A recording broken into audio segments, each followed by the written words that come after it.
नाशिकच्या गंगापूर रोडवरील सावरकर नगर परिसरात आज रस्त्याचं काम सुरू असताना गॅस पाईपलाईन फुटल्याची धोकादायक घटना घडली आहे। तर या घटनेमुळे परिसरात काही काळ भीतीचं वातावरण निर्माण झालेलं होतं।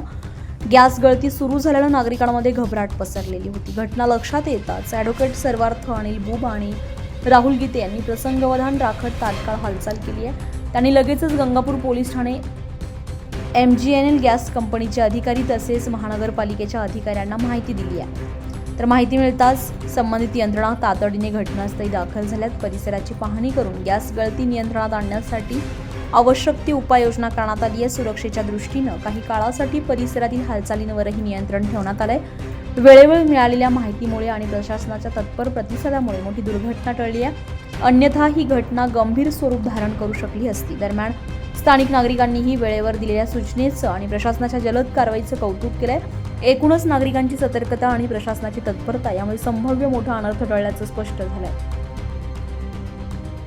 ब्युरो रिपोर्ट, लोकसेवा न्यूज, नाशिक।